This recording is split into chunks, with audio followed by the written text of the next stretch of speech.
कैसे हैं आप लोग। इस वीडियो में हम लोग पढ़ेंगे combination of pulleys block and tackle system. पिछले वीडियो में मैंने आपको कॉम्बिनेशन ऑफ मूवेबल पुली पढ़ाया था, जिसका लिंक नीचे डिस्क्रिप्शन बॉक्स में दिया हुआ है। तो अगर आप लोग मेरे चैनल पे न्यू है तो मेरे चैनल को जल्दी से सब्सक्राइब कर दें, बेल आइकन क्लिक कर दें ताकि आप लोग लेटेस्ट वीडियो से नोटिफाई रहें। तो चलिए स्टार्ट करते हैं। पिछले वीडियो में हम लोग ने पढ़ा था मूवेबल पुली का कॉम्बिनेशन 1, 2, 3। ये 3 मूवेबल पुली हैं। यहां पे एक फिक्स्ड पुली है जो डायरेक्शन ऑफ फोर्स को चेंज करने के लिए यूज की जा रही है। अब इसकी मैकेनिकल एडवांटेज हम लोग ने निकाली थी। मैकेनिकल एडवांटेज हम लोग ने कैसे निकाली थी? सबसे पहले ये लोड है, तो लोड के अपोजिट रिएक्शनल फोर्स लग रहे हैं दो, एक टेंशनल फोर्स T1, एक टेंशनल फोर्स T1, यानी 2 टाइम्स T1 लग रहा है। तो लोड के अपोजिट 2 टाइम्स T1 लग रहा है। T1 के opposite T2 normal reactional force लग रहा है। तो T1 को हम लोग लिख सकते हैं 2 टाइम्स T2। T2 के अपोजिट लग रहा है T3। तो T2 किसके बराबर हो गया? 2 टाइम्स T3। और यहां पे लग रहा है एफर्ट, तो एफर्ट के अपोजिट क्या लग रहा है? T3 लग रहा है। तो यहां पे हमने लिखा एफर्ट किसके बराबर हो गया? T3 के बराबर हो गया, क्योंकि एफर्ट के अपोजिट T3 लग रहा है। अब ये जो मेरी मेन इक्वेशन है, इसको हम लोग देख लेते हैं। लोड किसके बराबर है? 2 टाइम्स T1। T1 को हम लोग क्या लिख सकते हैं? 2T2। तो यहां पे लिखा लोड 2 हमारा 2 रहा। T1 को क्या लिख लिया हमने? 2 टाइम्स T2। अब ये क्या था? T2 के अपोजिट क्या लग रहा है? T3। तो T2 किसके बराबर होगा? 2 टाइम्स T3 के बराबर। तो अब हम लोग T2 को क्या लिख सकते हैं? 2T3। तो यहां पे हमने लिखा लोड, 2 को कॉपी किया, इस 2 को भी उतार लिया, और T2 को लिख सकते हैं 2T3। अब ये क्या हो जाएगा? Load is equal to 2 into 2 into 2 की पावर 3 T3। T3 को हमने निकाला था एफर्ट के बराबर, तो हमने लिख लिया लोड इज इक्वल टू 2 की power cube into effort. Effort नीचे चला जाएगा, तो load upon effort is equal to 2 की पावर 3। एंड हमें पता है लोड अपॉन एफर्ट होता है मैकेनिकल एडवांटेज के बराबर। तो यहां पे क्या हो जाएगा? मैकेनिकल एडवांटेज हमारी आ जाएगी 2 की पावर 3। इन शॉर्ट, जितनी मूवेबल पुली हमारे पास होंगी, उतनी 2 की रेज्ड पावर हमारे पास क्या आ जाएगी? Mechanical advantage. फॉर एग्जाम्पल यहां पे 4 मूवेबल पुलीज होती, तो मैकेनिकल एडवांटेज आती 2 की पावर 4। इन केस अगर यहां पे हमारे पास 1, 2, 3, 4, 5 मूवेबल पुलीज होती, तो मैकेनिकल एडवांटेज आती हम लोग के पास 2 की पावर 5। अब इन जनरल अगर हमारे पास n मूवेबल पुलीज हैं, तो मैकेनिकल एडवांटेज हमारी आ जाएगी 2 की पावर n। अब हम लोग बात करेंगे वेलोसिटी रेशियो की। तो पिछले वीडियो में मेरा वेलोसिटी रेशियो छूट चुका है, तो इसमें मैं आपको वेलोसिटी रेशियो इसका बता दे रहा हूं। तो वेलोसिटी रेशियो कैसे निकालेंगे? ठीक है, वेलोसिटी रेशियो, तो वेलोसिटी रेशियो होता है displacement of effort divided by displacement of load. मेरी पिछले वीडियो का लिंक नीचे डिस्क्रिप्शन बॉक्स में दिया हुआ है, तो उसको जरूर से देख लें। अब वेलोसिटी रेशियो क्या होता है? वेलोसिटी रेशियो होता है displacement of effort divided by displacement of load. अब लोड, अगर आपको एक सिंगल मूवेबल पुली के बारे में पता हो, तो ये हमारे पास एक सिंगल मूवेबल पुली है जो ऊपर से ऐसे तार से लटकी हुई है। यहां से हम लोग का क्या जा रहा है? लोड उठाया जा रहा है, और यहां से एक बंदा, जो कि मैं भी हो सकता हूं, आप भी हो सकते हैं, इसको ऊपर की तरफ खींच रहा है। यानी इस तरफ हमारा एफर्ट लग रहा है, इस तरफ नीचे लोड लग रहा है। ठीक है, लोड इस तरफ है, और ये तो हमारा ये क्या है? यहां से बंधी हुई है रस्सी। ठीक है, अब ये इस पे एक रिएक्शन फोर्स डेवलप होगा, क्योंकि लोड नीचे की तरफ जाएगा तो रस्सी खिंचेगी, तो इस पे एक normal reaction force T develop होगा और यहां पे भी एक टेंशनल फोर्स टी डेवलप होगा। ठीक, अब वो तो हमें पता। अब जब ये बंदा इसको उठाएगा, क्या करेगा, रोप को खींचेगा, तो लोड यहां पे एक डिस्टेंस मूव होगा डी, यहां पे एक डिस्टेंस मूव होगा डी। ठीक है, तो ये डिस्टेंस किसका मूव हुआ, ये एफर्ट लगा रहा है, तो ये डिस्टेंस मूव हुआ एफर्ट का 2d। लोड उठेगा सिर्फ d, तो d से d कैंसिल, वेलोसिटी रेशियो कितनी आ गई, 2 आ गई। ठीक है, तो अगर एक मूवेबल पुली है तो डिस्टेंस मूव कितना हो जाता है, 2 हो जाता है। ठीक है, तो यहां पे कितनी है, 1 2 3, तो वेलोसिटी रेशियो हो जाएगा velocity ratio of 3 movable pulleys. 3 movable pulleys कितना आ जाएगा, displacement of effort divided by displacement of load. तो यहां पे 2 टाइम्स, फिर इस पुली का भी 2 टाइम्स और इस पुली का भी 2 टाइम्स। इसको हम लोग नहीं देख रहे हैं, ये तो फिक्स्ड पुली है, इससे तो मतलब ही नहीं है। तो 2 2 2, तो अगर मान लीजिए यहां पे कितना डिस्टेंस मूव हुआ है d, तो यहां पे क्या हो जाएगा 2d, फिर 2d मल्टीप्लाइड बाई 2, फिर मल्टीप्लाइड बाई 2। ठीक है, ये 2 टाइम्स मूव करेगा, फिर ये 2 टाइम्स मूव करेगा और फिर ये 2 टाइम्स मूव करेगा, क्योंकि हम लोग ने देख चुके हैं कि जो मूवेबल पुली होता है उसका वेलोसिटी रेशियो कितना होता है, 2 होता है। तो यहां पे 2d होगा, यहां पे 2 होगा और ये भी 2 टाइम्स हो जाएगा। तो ये कितना आ जाएगा, इसको देख लेते हैं। ठीक, रखिए दे रहे हैं इसको, डायग्राम को यहां पे देखते हैं। तो डिस्प्लेसमेंट ऑफ एफर्ट कितना आ जाएगा, एफर्ट यहां पे कितना हुआ, सबसे पहले डिस्प्लेसमेंट ऑफ लोड देख लेते हैं। तो अगर मान लीजिए लोड कितना उठा, d उठा, तो ये कितना उठेगा, 2d उठेगा। ये 2 टाइम्स है इंटू 2, फिर ये 2 टाइम्स है इंटू 2, तो ये कितना हो जाएगा 2 2 2 2 cube d upon d, d से d कैंसिल, तो वेलोसिटी रेशियो कितना आ गया, 2 क्यूब। ठीक है, इन जनरल जितनी नंबर ऑफ पुलीज होंगी उतना 2 की पावर रेस्ट हमारा वेलोसिटी रेशियो आ जाएगा। अगर 4 पुलीज होती तो वेलोसिटी रेशियो कितना आता, वेलोसिटी रेशियो आता 2 की पावर 4। अगर n पुलीज हो, n पुलीज, तो वेलोसिटी रेशियो आ जाएगा 2 की पावर n। ठीक है, अब हम लोग पढ़ लेते हैं ब्लॉक एंड टैकल सिस्टम। तो ब्लॉक एंड टैकल सिस्टम ये बहुत इंपॉर्टेंट है, इस पे आपके एग्जाम में एक क्वेश्चन जरूर आता है और ये बहुत आसान है। मेरे ख्याल से ये आपको समझ में आ गया होगा, तो मैं इसको रब कर देता हूं। ठीक है, तो अब हम लोग पढ़ेंगे ब्लॉक एंड टैकल सिस्टम। तो ब्लॉक एंड टैकल सिस्टम क्या है, combination of pulleys. Combination of pulleys क्या होता है, जब एक से ज्यादा पुली, ठीक है, एक से ज्यादा पुली हो तो उसको कॉम्बिनेशन ऑफ पुलीज कहते हैं। अब इस कॉम्बिनेशन ऑफ पुली को क्यों इस्तेमाल किया जाता है, क्योंकि हमको मैकेनिकल एडवांटेज मिलती है। मैकेनिकल एडवांटेज क्या, कि हम कम एफर्ट लगाएंगे और ज्यादा लोड को उठा सकते हैं, इसलिए हम लोग कॉम्बिनेशन ऑफ पुली को इस्तेमाल करते हैं।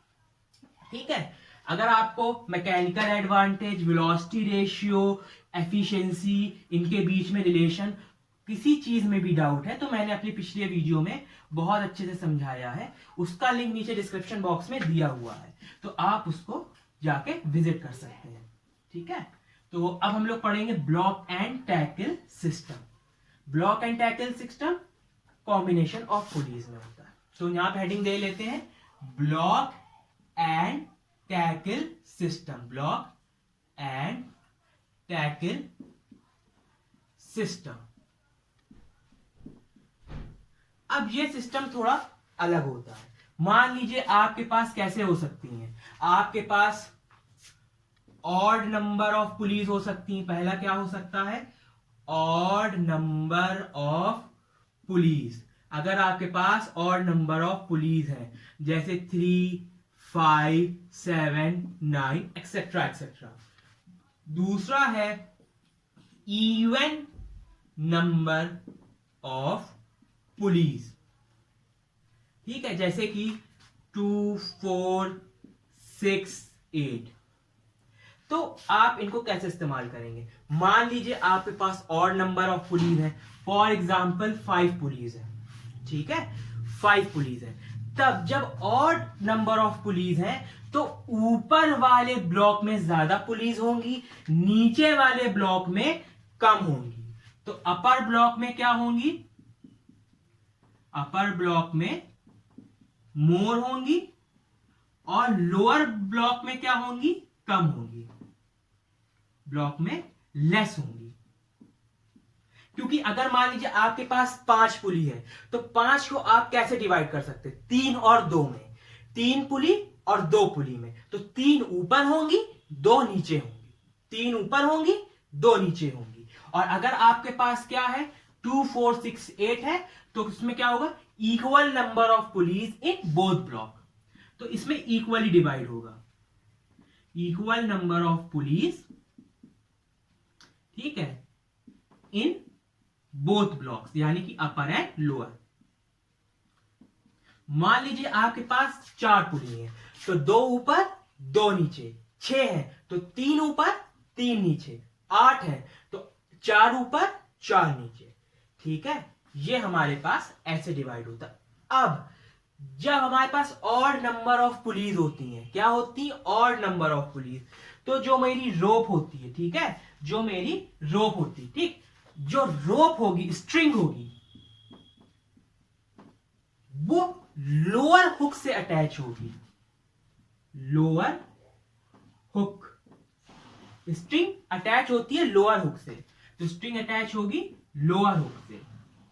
और जब मेरे पास इक्वल नंबर ऑफ पुलीज है तो स्ट्रिंग अटैच होगी अपर हुक से।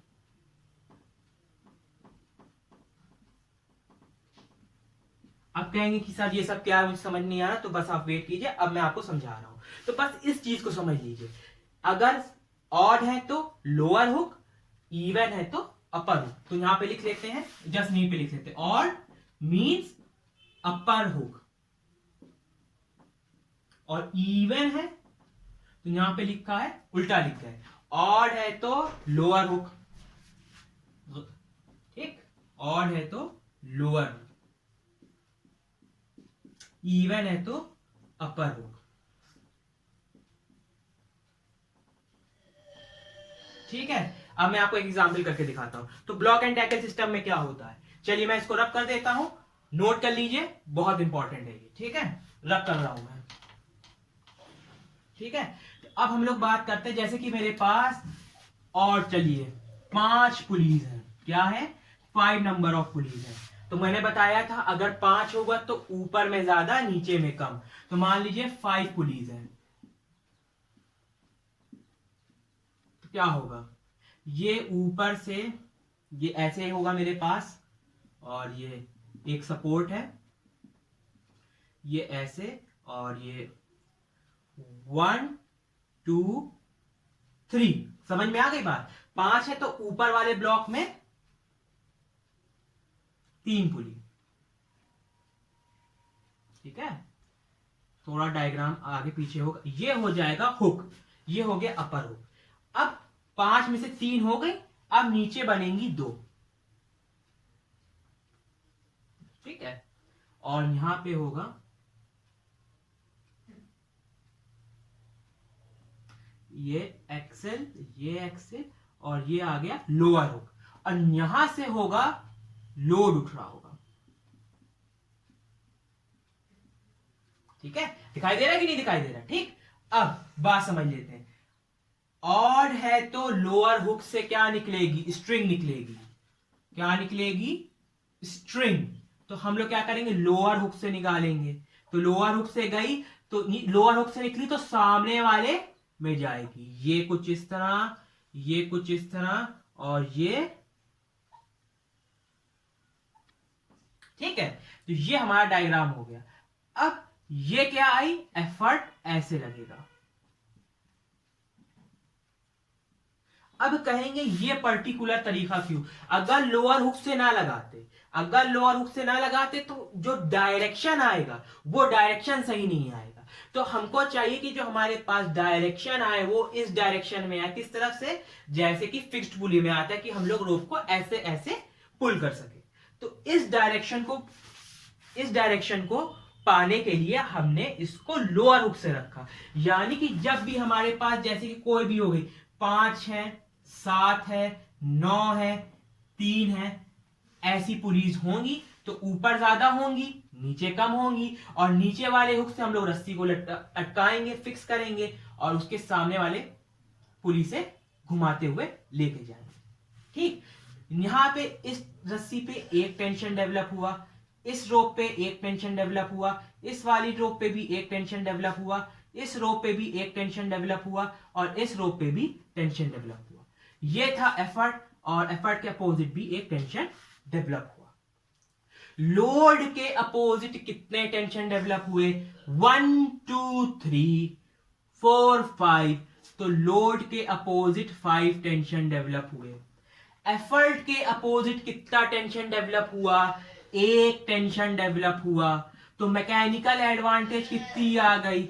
मैकेनिकल एडवांटेज होती है लोड अपॉन एफर्ट। तो हमने लिखा लोड अपॉन एफर्ट। लोड कितना है?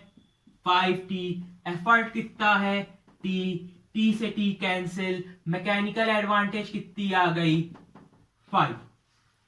ठीक है, यानी कि अगर जब आप एफर्ट जितना लगाएंगे उसका 5 टाइम्स आप लोड उठा पाएंगे। अगर यहां पे आप 1 किलोग्राम का एफर्ट लगाएंगे तो यहां से आप 5 किलोग्राम उठा सकते हैं।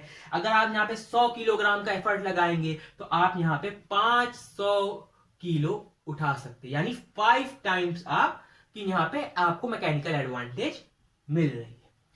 Velocity ratio, velocity ratio, effort कितना डिस्टेंस मूव किया? 1 2, देखिए 1 2 3 4 5। एफर्ट कितना डिस्टेंस मूव कर रहा है? 5 टाइम्स, यानी 5t। लोड कितना उठ रहा है? सिर्फ एक बार, d। d से d कैंसिल, वेलोसिटी रेशियो आ गई 5। ठीक है, यानी कि अगर आप एफर्ट को 5 गुना उठाएंगे तब ये 1 टाइम्स उठेगा। यानी कि फॉर एग्जांपल अगर आपका एफर्ट मूव होता है 5 मीटर तो लोड मूव होगा 1 मीटर। ठीक है, अगर आपका एफर्ट मूव होता है 50 मीटर तो आपका लोड मूव होगा 10 मीटर। ठीक है, तो ये मेरे पास वेलोसिटी रेशियो आ गई। अब हम लोग देख लेते हैं इवन नंबर ऑफ पुलीज के लिए। ठीक है, तो इसको मैं रब कर देता हूं। तो अगर मेरे पास कितनी पुलीज है? मान लीजिए मेरे पास 6 पुलीज है। क्या है? 6 पुलीज। तो क्या होगा? सेम, ऊपर एक ये सपोर्ट होगा ऐसे। ठीक है, और ये एक ऐसे हुक निकला होगा और ये ऐसे, और यहां पे 1 पुली, 2 पुली, 3 पुली, 6 है। तो इवन नंबर है तो 3 ऊपर 3 नीचे। तो यहां से ये चला गया एक्स और ये ऐसे कनेक्टेड है। ये आया अपर हुक। नीचे कितनी पुली होंगी? 3 पुली होंगी। तो मान लीजिए ये था लोअर हुक। लोअर हुक का डायरेक्शन अपोजिट में होता है ऐसे। अगर ये इस तरफ खुल रहा है तो लोअर हुक अपोजिट में। ठीक है, और ये कैसे होगा? 1 पुली, 2 पुली, 3 पुली। ठीक है, और ये ऐसे कनेक्टेड होगा। ड्राइंग पे मत जाइए। फिक्स्ड फिक्स्ड फिक्स्ड, और नीचे से उठ रहा होगा लोड। ठीक है, लोड के शेप पे मत जाइए आप। ठीक है, तो अब हम लोग देखेंगे। आपको शायद दिख रहा हो, मैं एक बार कैमरा चेक कर रहा हूं नीचे दिखाई दे रहा है कि नहीं। ठीक है, दिखाई दे रहा है। अब ये लोड उठ रहा है हम लोग के पास। अब ऊपर थी 3, नीचे थी 3। क्या हो गई? Even number of pulleys. Even number of pulleys में स्ट्रिंग कहां से अटैच होती है? अपर हुक से। तो यहां पे क्या होगी? अपर हुक से स्ट्रिंग बंधेगी तो सामने वाली पुली से पास होगी। तो यहां से पास हुई, फिर यूं, फिर यूं, और इस तरह से ये लास्ट पुली से होते होते यू निकल गई, और यहां पे लगेगा हम लोग का एफर्ट। ये था हम लोग का लोड जो हम लोग को उठाना था। अब कितना टेंशन डेवलप हुआ इस स्ट्रिंग पे, इस स्ट्रिंग पे, इस स्ट्रिंग पे, टी टी टी, इस स्ट्रिंग पे टी, इस स्ट्रिंग पे टी, इस स्ट्रिंग पे टी, और एफर्ट के अपोजिट टी। लोड के अपोजिट कितने टेंशन डेवलप हुए? 1 2 3 4 5 6 60। एफर्ट के अपोजिट कितना टेंशन डेवलप हुआ? टी। मैकेनिकल एडवांटेज निकाल लेते हैं। मैकेनिकल एडवांटेज क्या होती है? Load upon effort. तो लोड कितना था? 60, एफर्ट कितना था? टी। मैकेनिकल एडवांटेज आ गई 6। यानी कि अगर आप यहां पे 1 किलो का एफर्ट लगाएंगे तो आप यहां पे 6 किलो उठा सकते हैं। अगर आप यहां पे 100 किलो का एफर्ट लगाएंगे तो आप इस पुली सिस्टम की मदद से 600 किलो का वजन उठा पाएंगे। ठीक है, ये बात क्लियर हो गई। वेलोसिटी रेशियो, वेलोसिटी रेशियो कैसे निकालेंगे? तो velocity ratio is equals to, बता चुके हैं वेलोसिटी रेशियो निकालने का तरीका क्या होता है। लोड यहां पे कितना डिस्टेंस मूव कर रहा है, डिस्प्लेसमेंट ऑफ, क्या होता है? Displacement of effort upon displacement of load. अगर डिस्प्लेसमेंट ऑफ लोड यहां पे कितना हो रहा है? डी हो रहा है, तो यहां पे हम लोग ने नीचे लिख दिया डी। तो एफर्ट कितना मूव कर रहा है? D D D D D D, 6 D move कर रहा है। ठीक है, लोड तो बस इतना उठ रहा है डी, और रोप एफर्ट की रोप कितनी? 1 2 3 4 5 6, तो डी से डी कैंसिल, वेलोसिटी रेशियो आ गई 6। ठीक है, तो वेलोसिटी रेशियो आ गए 6। इन जनरल अगर हमारी ब्लॉक एंड टैकल में जितनी भी पुली होंगी उतनी हमारी मैकेनिकल एडवांटेज होगी और उतनी हमारी वेलोसिटी रेशियो होगी। For n number of pulleys क्या हो जाएगा? N number of pulleys, for n number of pulleys mechanical advantage कितनी हो जाएगी? मैकेनिकल एडवांटेज हो जाएगी एन, वेलोसिटी रेशियो भी कितना हो जाएगा? एन। ठीक है, तो एफिशिएंसी भी आप निकाल लेंगे। एफिशिएंसी का फॉर्मूला मैंने आपको बताया था। तो एफिशिएंसी क्या होती है? एफिशिएंसी हम लोगों ने बताया था, mechanical advantage is equals to efficiency into velocity ratio. अब मैकेनिकल एडवांटेज कितनी है? मान लीजिए इसकी 6 पूरी की है, 6 एफिशिएंसी निकालनी है, वेलोसिटी रेशियो भी कितना है? 6/6 हो जाएगा, is equals to efficiency eta, Greek alphabet eta है, एड नहीं है। 6 से 6 कट गया, ईटा कितना आ गया? 1, यानी कि एफिशिएंसी आ गई 100%। इन जनरल एफिशिएंसी 100% नहीं होती है बच्चों, क्योंकि ये एक आइडियल कंडीशन होगी जब जहां पे पुली का कोई मास या वेट नहीं एज्यूम किया जाएगा या वेटलेस होंगी, रोप और पुली के बीच में हम लोग फ्रिक्शन नहीं होगा, तब जाके एफिशिएंसी 1 आएगी। वरना इन जनरल जैसे अगर आप यहाँ पे 100, जैसे आप समझ रहे हैं, अगर आप यहाँ पे 100 किलो का फोर्स लगाएंगे तो यहाँ 600 किलो उठना चाहिए था। तो इन प्रैक्टिकल यूजेज 100 किलो अगर लगाएंगे तो यहाँ पे क्या हो जाएगा? सिर्फ 500 किलो उठेगा। कहेंगे कैसे सर? तो जो बाकी 100 किलो है वो इन पुली को घुमाने में वो फोर्स कंज्यूम हो जाएगा। ठीक है, तो जितनी भारी पुली होगी उतना ज्यादा जो एफर्ट का फोर्स है इनको घुमाने में लगेगा। तो अगर पुली का वजन क्या हो जाए? मास लेस हो जाए या वेट लेस हो जाए, पुली का वजन एज्यूम ना किया जाए और फ्रिक्शन फोर्सेस को भी एज्यूम ना किया जाए, तब क्या हो जाएगा? एफिशिएंसी 1 आएगी। ठीक है, तो 2 बात मैंने समझाई। क्या समझाई? अगर ऑड नंबर ऑफ पुलीज है तो ऊपर वाले ब्लॉक में ज्यादा होंगी, नीचे वाले में कम होंगी। इवन नंबर ऑफ पुलीज है तो ऊपर में भी बराबर, नीचे में भी बराबर होंगी। फिर अगर ऑड नंबर ऑफ पुलीज है तो लोअर हुक से एक स्ट्रिंग अटैच होगी और सामने वाली पुली से पास होगी, और अगर इवन नंबर ऑफ पुलीज है तो क्या हो जाएगा? अपर हुक से रोप अटैच होगी। तो अपर हुक से अटैच हुई तो सामने वाली पुली से पास हुई, लोअर हुक में अटैच हुई तो सामने वाली पुली से पास हुई।